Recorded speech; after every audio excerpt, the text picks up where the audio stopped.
अस्सलाम वालेकुम फ्रेंड्स, कैसे हैं आप सब लोग। उम्मीद करती हूँ आप लोग खैरियत से होंगे। नाज़रीन, ये जो मेरी वीडियो है वो स्पेसिफिकली फ़ीमेल्स के हवाले से है और आज मैं एक बहुत ही इम्पॉर्टेंट टॉपिक पे बात करने जा रही हूँ। जैसा कि आप जानते हैं कि दुनिया भर में ब्रेस्ट कैंसर जो है वो बहुत तेज़ी से फैल रहा है, ठीक है।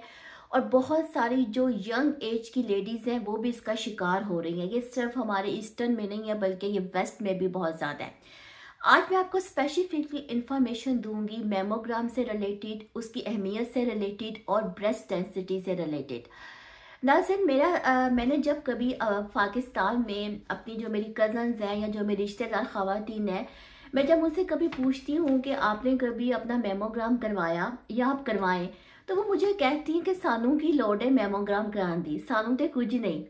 देखिए नाज़रीन, बात यह है, मैं स्पेसिफिकली लेडी से बात कर रही हूँ कि बेशक तवानू कुछ नहीं, लेकिन मेमोग्राम करवाना जो है वो हर लेडीज़ के लिए ज़रूरी है, ठीक है। स्पेसिफिकली 40 की एज के बाद तो वो रिकमेंड करते हैं कि कम से कम साल में एक दफ़ा जो है वो अपना मेमोग्राम ज़रूर करवाएं, क्योंकि नाज़रीन हमें पता नहीं होता, ठीक है, कि हमारे बॉडी के अंदर क्या चेंजेस हो रही हैं और ये स्पेसिफिकली स्क्रीनिंग के थ्रू जो है पता चलाया जा सकता है। अब मेरे पास जो है वो एक पेपर है पूरा, ठीक है, जो कि ब्रेस्ट स्क्रीनिंग प्रोग्राम से कनेक्टेड है, okay.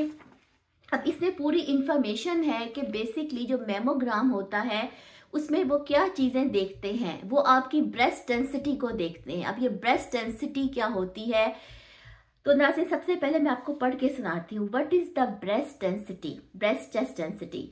Our breasts are made up of fibrogranular and fatty tissue. Fibrogranular tissue, which is also known as dense tissue, keeps the breast in place and helps make and carry milk to the nipple. Fatty tissue is fat that gives shape to the breast. Basically नाज़रीन, तमाम जो ladies breast हैं वो फाइब्रोग्रेनुलर tissue से, fatty tissue से जो है वो बनती हैं, ठीक है। और ये हर फीमेल के अंदर ये चीज़ होती है, लेकिन इसकी कुछ टाइप्स हैं, ठीक है। जब आप मेमोग्राम करवाने जाते हैं तो वो आपको पूरा एक पेपर देते हैं जिसके ऊपर लिखा होता है कि आपकी जो है वो ब्रेस्ट डेंसिटी की क्या टाइप है, ठीक है। अब इसकी 4 टाइप्स होती हैं। ए टाइप जो होती है मेनली ये जो है इसको ए टाइप जो होती है वो अमूमन एक कॉमन है, ठीक है। वैसे इसको लोएस्ट डेंसिटी टाइप भी कहते हैं। अब टाइप बी जो होती है इसका मतलब ये है कि breast are mainly made up of fatty tissues with some small areas of fibroglandular tissue, के small areas and dense tissues के, ठीक है। टाइप सी जो होती है इसका मतलब ये है कि जो ब्रेस्ट हैं वो तकरीबन जो है मिक्स है फैटी टिश्यू का और फाइब्रोग्रेनुलर टिश्यू का। फाइब्रोग्रेनुलर जो है वो डेंसिटी के साथ कनेक्टेड, ये जो टिश्यू होता है इसको डेंसिटी के साथ कनेक्ट किया जाता है। अब टाइप डी जो होती है नाज़रीन, ये सबसे हाईएस्ट डेंसिटी होती है, ठीक है। और इसका मतलब ये है कि type D which means the breast are almost entirely made up of fibroglandular dense tissues, ठीक है, यानी कि हाईएस्ट डेंसिटी। अब ये 4 टाइप्स होती हैं, ठीक है। नाज़रीन मेमोग्राम कराना इसलिए ज़रूरी है कि इसमें वो आपको एक तो ये बताते हैं कि आपकी ब्रेस्ट डेंसिटी का क्या लेवल है, ठीक है। ब्रेस्ट डेंसिटी जितनी ज़्यादा होती है उतना ब्रेस्ट कैंसर जो है उसका थोड़ा खदशा होता है, लेकिन ज़रूरी नहीं है, क्योंकि फिर वो आपको मेनली रिकमेंड करते हैं कि आप रेगुलर मेमोग्राम करवाएं, ठीक है। अब नाज़रीन जो है अब इसमें लिखा हुआ है कि क्यों ज़रूरी है कि ब्रेस्ट डेंसिटी को जानना, ठीक है, क्यों ज़रूरी है। Having higher density can make it hard for doctors to see breast cancer on a mammogram because fibrogranular tissue looks like the same as breast cancer on a mammogram.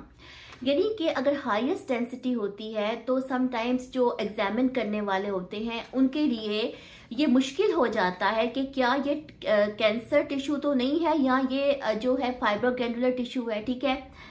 उसके बाद है कि पीपल विद हायर डेंसिटी, जब breast higher density रखती है, have a higher chance of getting breast cancer than people with lower density, ठीक है। The reason for this are not well known, और इसकी कोई रीजन नहीं है, यानी इसको किसकी कोई रीजन ही नहीं है कि जो हाईएस्ट डेंसिटी है वो क्यों जो है वो इस चीज की तरफ ज्यादा टेंडेंसी रखती है। इसलिए नाज़रीन जरूरी है लेडीज के लिए ब्रेस्ट एग्जामिन करवाना और मेमोग्राम करवाना, ठीक है। अब उन्होंने आगे लिखा हुआ है कि does having type D breast density mean I have breast cancer. क्या कि अगर डेंसिटी डी हो, ठीक है, डी टाइप हो, तो क्या उसका मतलब यह है कि ब्रेस्ट कैंसर है? अब इसकी उन्होंने एक्सप्लेनेशन दी हुई है।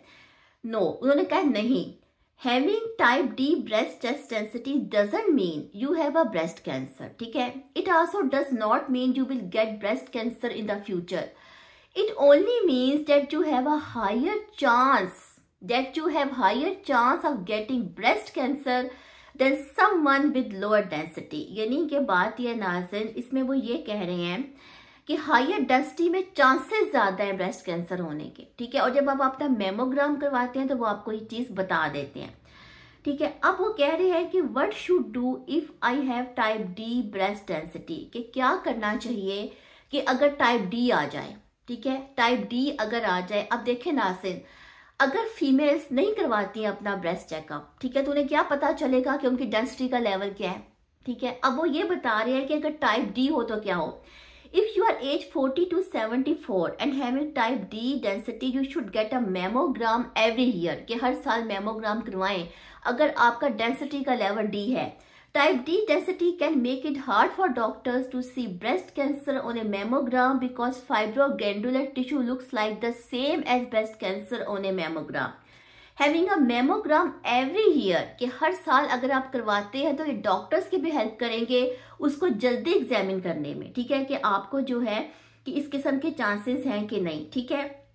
अब नाज़रीन, इसमें एक बड़ी इंपॉर्टेंट बात है कि जो ब्रेस्ट डेंसिटी होती है क्या वो सेम रहती है? तो इसमें लिखा हुआ है कि ब्रेस्ट डेंसिटी जो है वो चेंज भी होती है। पीपल में have lower density as the age, ठीक है। Some people have higher density after taking estrogen, के एस्ट्रोजन के बाद जो है वो डेंसिटी की जो है वो लेवल जो है वो बढ़ सकता है, ठीक है। तो नाज़रीन, ये चीज़ जानना बहुत ज़रूरी है। और मुझे स्पेसिफिकली अपनी जो ख़वातीन हैं मैं उनसे एक शिकायत है कि देखें नाज़रीन, बात ये है, फीमेल से मैं मुखातिब हूँ, ओके, कि हम लोग जो हैं, लेडीज़ जो हैं, वो अपनी ग्रूमिंग के ऊपर, अपने मेकअप के ऊपर, अपनी जो है उनकी ब्रांड्स के ऊपर, कपड़ों के ऊपर तो बहुत पैसा खर्च करती हैं, फैशन के ऊपर, लेकिन जो असली चीज़ है, ठीक है, उसके ऊपर वो इन्वेस्टमेंट नहीं करती, ओके। तो मैंने बड़ी लोगों से बात की, बड़ी फीमेल से पूछा तो उन्होंने कहा कि हमें तो कुछ भी नहीं है, ठीक है, हमें ज़रूरत ही नहीं है मेमोग्राम की, ओके। हर लेडी को ज़रूरत है नाज़रीन, हर लेडी को। अब मुझे ये तो नहीं पता कि पाकिस्तान में जो है वो आपको डेंसिटी लेवल बताते हैं कि नहीं, पर यहाँ तो बताते हैं, ठीक है। दूसरी एक और चीज़ है नाज़रीन, जिसका ब्रेस्ट कैंसर जो है वो तो बहुत ज़्यादा तेज़ी से फैल रहा है। इसके साथ साथ एक सर्वाइकल कैंसर भी है जो कि वेस्टर्न कंट्रीज में तो मौजूद है, ओके।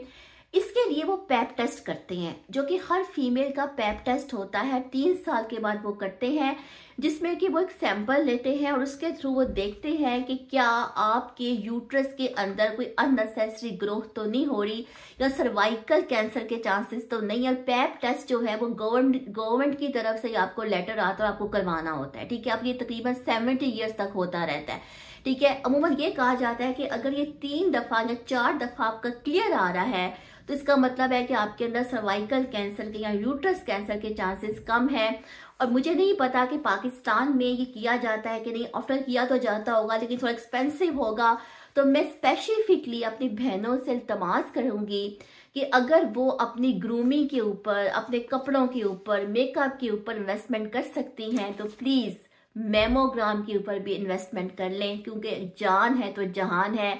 ये सब चीज़ें तभी अच्छी लगती हैं जब आपकी सेहत होगी। उम्मीद करती हूँ कि आपको मेरी इस वीडियो से भी इंफॉर्मेशन बहुत मिली होगी और मुझे अपना फीडबैक दीजिएगा। Thank you so much.